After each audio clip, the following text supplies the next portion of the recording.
Bonjour à tous, bienvenue à la chronique sur la Coupe d'Afrique des Nations Côte d'Ivoire 2024. Voilà, j'arbore les couleurs de la Côte d'Ivoire pour faire un coucou à tous mes amis ivoiriens. J'ai pas pu être à Abidjan et à Yamoussoukro avec vous pour des raisons que je vous expliquerai en off. Mais je vais essayer d'analyser les premiers matchs que nous avons déjà regardés. Nous sommes le 16 janvier 2024. Donc voici 3 jours que la CAN a commencé, nous sommes au 4e jour. Donc oui, les favoris sont un peu à la peine, hormis le Sénégal et la Côte d'Ivoire qui ont montré bonne figure. L'Algérie a un peu mordu la poussière hier devant de vaillants Palanca Negras d'Angola. C'est l'Égypte qui a peiné devant le Mozambique. N'eût été ce pénalty presque généreux accordé à Mohamed Salah en fin de match que l'Égypte aurait perdu. Mais l'équipe la plus décevante reste les Lions indomptables du Cameroun. Oui, les Lions sont entrés en lice ce lundi 15 janvier 2024 à Yamoussoukro. Je ne sais pas s'il était nécessaire d'aller s'incliner sur la tombe d'Houphouët-Boigny. On vous demande de jouer au football, pas d'aller rendre des hommages à qui que ce soit. Bon, venons sur le terrain du jeu maintenant. J'ai l'impression, oui c'est moi qui parle en tant que journaliste sportif, j'ai le droit d'analyser et de donner mes impressions, j'ai l'impression que Rigobert Song n'a toujours pas tiré de leçons de son couac lors du mondial 2022 au Qatar. L'équipe alignée ce lundi 15 janvier 2024 est une catastrophique équipe, ou c'est son sélectionneur qui est catastrophique sélectionneur. Je n'arrive pas à comprendre que Rigobert Song demande à Castelletto de jouer latéral droit alors qu'il a dans l'équipe 2 latéraux bien portants. Enzo Chato joue latéral droit, il est au banc de touche. Noutolo est assis au banc de touche. Comment aligner Castelletto en latéral droit? Durant tout le match, je n'ai pas vu une remontée de balles de Castelletto. Ce n'est pas son métier, on ne peut pas lui demander, ce n'est pas son job, c'est un défenseur central.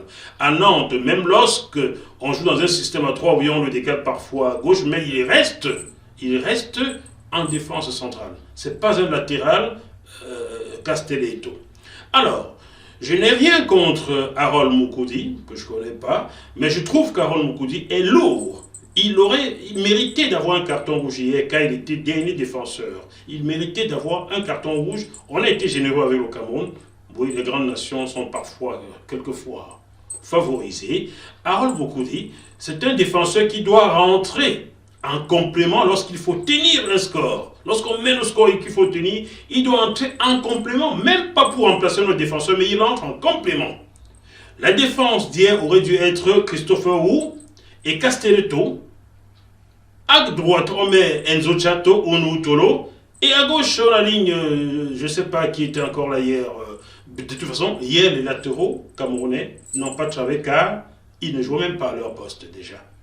Je ne comprends donc pas. Je ne comprends pas l'attitude de Rigobert Song qui laisse sur le banc de touche un garçon comme Gonzalez Soumar qui laisse la vraie défense pour aligner une défense de pacotille. Maintenant, au milieu de terrain, Kamen, il va falloir que tu te ressaisisses.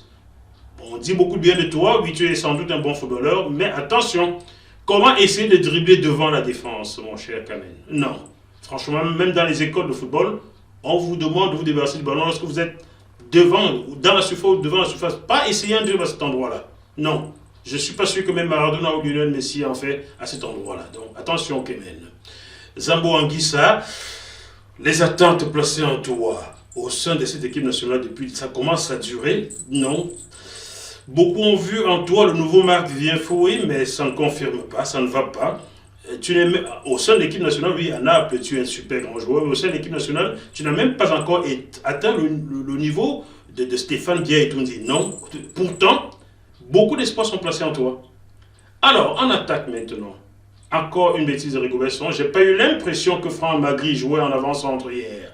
L'idéal aurait été de mettre Toko Ekambi d'un côté, Georges Kevin Koudou de l'autre et Franck Magri. Pour moi, j'aurais bien vu avec de vrais soutiens pour Franck Magri, à qui je donne une note spéciale. Pas parce qu'il a marqué un but, d'ailleurs, oui, il a marqué ce but-là, c'est le rôle d'un avant-centre de marquer des buts, n'est-ce pas? Il a fait le job. Mais surtout la façon de marquer ce but-là, j'ai cru voir un but du championnat britannique. avec la rage, il est monté sur quelqu'un beaucoup plus grand taille que lui, bon, qui a eu ce défaut de ne pas vraiment sauter, et il a marqué ses buts avec de la rage en piquant son don. J'aimerais revoir Franck Magré à l'œuvre, mais bien entouré. Voilà, pour le moment, nous avons l'impression que Rigobert Song tâtonne toujours.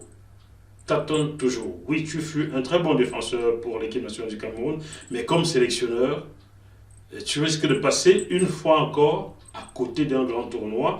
Pas parce que, oui, l'équipe nationale du Cameroun aujourd'hui n'a plus les grands joueurs d'antan qu'on a connus dans les années 80, au début des années 2000, mais on peut faire quelque chose avec ceux, on peut produire quelque chose de positif avec ceux qui sont là, mais pour cela, il faudrait savoir comment les utiliser.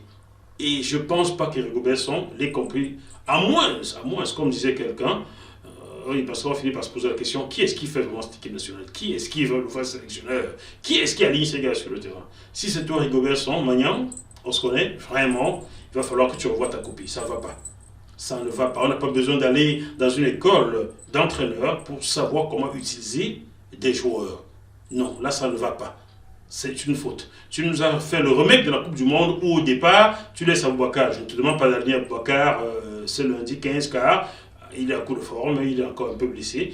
Mais quand même, utilise mieux ce que tu as dans les mains. Mets-nous Castelletto et Ou en défense centrale. Mets-moi Notoulou à droite ou Enzo Chato. Ne me dis surtout pas qu'ils n'ont pas d'expérience, car toi, Rigobert Song, lorsque tu débutas en 1994 au Mondial aux États-Unis, tu n'avais jamais joué au sein des Lions, je ne t'avais jamais vu jouer. Tu étais novice, on t'a donné ta chance. Donc donne la chance à Enzo Chato qui joue déjà dans un championnat sérieux. Donne-lui sa chance. Ou Aline Notoulou. C'est quoi cette histoire, maître Castelletto à droite? Mais qu'est-ce que c'est que ça? Qu'est-ce que c'est que ça? Le match nul d'hier, le match nul de ce 15 janvier 2024 contre ces vaillants Guinéens est une défaite pour le Cameroun. Vous ne pouvez pas jouer toute une mi-temps à 11 contre 10 et ne pas pouvoir gagner un match. Mais je ne fustige pas les joueurs, c'est surtout le sélectionneur et peut-être le président au-dessus, le président monsieur Fetou là, hein, monsieur Fetou. Je vous attribue cette défaite des Lions indomptables, c'est 15 car le match nul c'est une défaite.